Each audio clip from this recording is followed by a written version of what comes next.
ఫిర్యాదు అందిన గంట వ్యవధిలోనే 12 ఏళ్ల బాలుడి మిస్సింగ్ కేసును ఛేదించిన పోలవరం పోలీసులను పలువురు అభినందించారు. కుమారుడు కనిపించడంతో తల్లిదండ్రుల కళ్లల్లో ఆనందం వెల్లివిరిసింది. ఈ సంఘటన ఏలూరు జిల్లా పోలవరం మండలంలోని పట్టిసీమ గ్రామం బంగారంపేటలో చోటు చేసుకుంది. ఈ గ్రామానికి చెందిన కల్లపల్లి లోకేష్ ప్రైవేట్ ఉద్యోగి. ఇతని పెద్ద కుమారుడు మేఘసాయి అశ్వత్ 7వ తరగతి చదువుతున్నాడు. ఇంట్లో బాలుడు కనిపించకపోవడంతో తల్లిదండ్రులు వెంటనే పోలవరం పోలీస్ స్టేషన్ లో ఫిర్యాదు చేశారు. తూర్పుగోదావరి తాళ్లపూడి బస్టాండ్ లో బాలుడి ఆచూకీ గుర్తించారు. ఎస్ఐ పవన్ కుమార్ తాళ్లపూడి చేరుకుని అక్కడ మేఘసాయి అశ్వత్ ని తీసుకువచ్చి తల్లిదండ్రులకు అప్పగించారు. ఎస్ఐ మిస్సింగ్ కేసును ఛేదించిన తీరు గురించి మీడియాకు వివరించారు.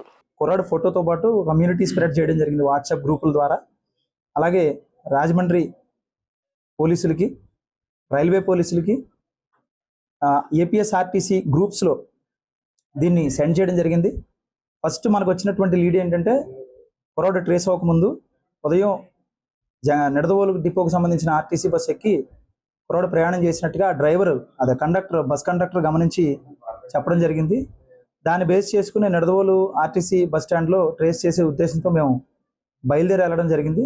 సో ఆన్ ది వేలో ఉండగా ఎప్పుడైతే ఉదయం వాట్సాప్ గ్రూపుల్లో, వాట్సాప్ స్టేటస్లో కమ్యూనిటీ స్ప్రెడ్ చేసామో ఈ మెసేజ్, బాయ్ మిస్సింగ్ మెసేజ్, ఇమీడియట్గా ఒక మహిళ, ఎవరో అన్నోన్ పర్సన్, ఆవిడ తాళ్ళపూడిలో ఈ కుర్రాడిని ట్రేస్ చేసి అక్కడ ఫోన్ చేస్తే ఇమీడియట్గా మేము ఆన్ ది వేలో ఉన్నవాళ్ళం, పేరెంట్స్తో పాటు బయలుదేరి వెళ్తూ ఉన్నవాళ్ళం, ఆ కుర్రాడిని అక్కడ హోల్డ్ చేసుకుని ఉంచమని చెప్పి కాపలా ఉంచి ఇమీడియట్గా మేము అక్కడికి వెళ్ళి కుర్రవాడితో ఇంటరాక్ట్ అయ్యి కుర్రాడిని కొంచెం రిలాక్స్ చేసి ఏం జరిగిందో విషయం కనుక్కుని అక్కడి నుంచి వెనక్కి తీసుకురావడం. పేరెంట్స్కి ఇప్పుడు కేసు రిజిస్టర్ చేసాం మనం, బాయ్ మిస్సింగ్ కేసు. ఆ కేసు పూర్వకంగా కేసు ట్రేస్ అయినట్టుగా క్లోజ్ చేస్తూ ఈ యొక్క పిల్లాడిని వాళ్ళ పేరెంట్స్కి అప్పచెప్పడం జరుగుతుంది. పేరెంట్స్కి పిల్లాడికి కూడా ఒక సెషన్ కౌన్సిలింగ్ ఆల్రెడీ చేశాను పిల్లాడికి.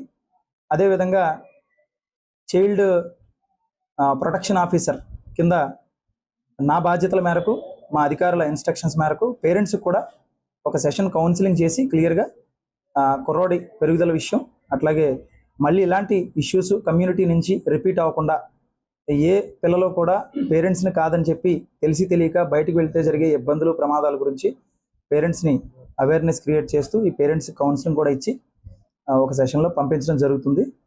ఇది ఈ కేసుకి సంబంధించిన పూర్వాపరాలు. ఈ సందర్భంగా చిన్నపిల్లలు ఉన్నటువంటి ప్రతి తల్లిదండ్రులని కోరుకునేది ఏంటంటే, దయచేసి మీ పిల్లలతోటి రోజుకి ఒక అరగంట ఏదో ఒక టైం, కష్టజీవి అయినా కానివ్వండి, మీరు ఆఫీసర్ అయినా కానివ్వండి, ఎవరైనా సరే దయచేసి మీ పిల్లలతో వాళ్ళ మనస్తత్వం తెలుసుకోవడానికి తల్లి కానీ తండ్రి కానీ, కుదిరితే ఇద్దరు కానీ ప్రతిరోజు ఒక అరగంట సేపు వాళ్ళ పర్సనల్ టైంని, మీ పర్సనల్ టైంని వాళ్ళకి కేటాయించి వాళ్ళకి క్లోజ్ అవ్వండి. వాళ్ళకి ఫ్రెండ్స్గా మూవ్ అవ్వడానికి, వాళ్ళకి కథలు చెప్పి వాళ్ళని మచ్చిక చేసుకుని వాళ్ళ మనస్తత్వాలు, వాళ్ళ కష్ట నష్టాలు తెలుసుకోవడానికి, వాళ్ళ మనోభావాలు తెలుసుకోవడానికి ప్రయత్నిస్తే చిల్డ్రన్స్ పైన జరిగేటటువంటి నేరాలు కానీ, చిల్డ్రన్స్ అపోహలతోటి, తెలియని భావాలతోటి వాళ్ళకు వాళ్ళు చేసుకునేటటువంటి తప్పులు కానీ సరిచేసి సమాజానికి మంచి పౌరులను అందించిన వాళ్ళు అవుతారు పేరెంట్స్. కాబట్టి అందరిని కూడా ఈ ఇనిషియేటివ్ తీసుకోవాల్సిందిగా ఏలూరు జిల్లా పోలీస్ తరపున, పోలవరం పోలీస్ తరపున కోరుకుంటూ, నాకు ఈ కేసుకి సంబంధించిన వాటిలో ఇమీడియట్గా నాకు సహాయ సహకారాలు అందించారు. ఎందుకంటే కుర్రాడు తొందరగానే ట్రేస్ అయ్యాడు, కానీ మనం ఎంత మెకానిజంని కదిపామో షార్ట్ టైంలో అనేది చాలా ఇంపార్టెంట్. ఒక గంట వ్యవధిలో ఆల్మోస్ట్ ఏలూరు రైల్వే స్టేషన్లో అక్కడ డ్యూటీలో, ఎమ్మెల్సీ ఎలక్షన్ బందోబస్తు డ్యూటీలో ఉన్నటువంటి మా కానిస్టేబుల్ గారిని, ఆఫీసర్స్, మా జిల్లా ఆఫీసర్స్ పర్మిషన్ తీసుకుని, మా ఎస్పీ గారు పర్మిషన్ తీసుకుని ఇమీడియట్గా అతన్ని రైల్వే స్టేషన్లో పెట్టడం జరిగింది. ఇతను కుర్రాడు రాసినటువంటి లెటర్ బట్టి విజయవాడ వెళ్తానంటే విజయవాడ పంపించడానికి కావాల్సిన టీమ్స్ను కూడా ఇమీడియట్గా ఇక్కడి నుంచే రెడీ చేయడం జరిగింది.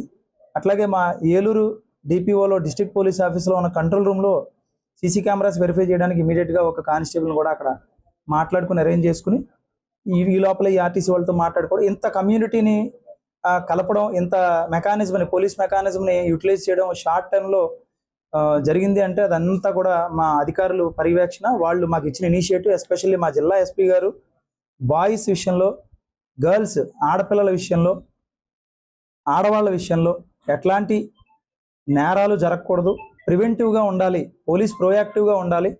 అలాగే జరిగినప్పుడు తర్వాత కూడా ఇమీడియట్ రియాక్షన్ తోటి తొందరగా ట్రేస్ చేసే మార్గం ఏర్పాటు చేయకపోతే రోజు గడిచే కొద్దీ ఆ కేసు డిలేకి కారణమయ్యి ట్రేస్ అవ్వకుండా పోయిన సందర్భాలు కూడా చాలా సందర్భాలు ఉంటాయి. కాబట్టి మా అధికారులు ఇనిషియేటివ్, వాళ్ళ ఉత్తర్వులు, వాళ్ళు మమ్మల్ని ఫాలోఅప్ చేసే విధానాన్ని బట్టి కూడా మా జిల్లా పోలీస్ మొత్తం ఇట్లాంటి కేసెస్లో చాలా అలర్ట్గా ఉంటూ చాలా స్పీడ్గా ముందడుగేస్తూ ఇప్పటికే అనేక రకాల కేసులు ఛేదించిన విషయం మన మీడియా వారికి అందరికీ కూడా బాగా తెలుసు.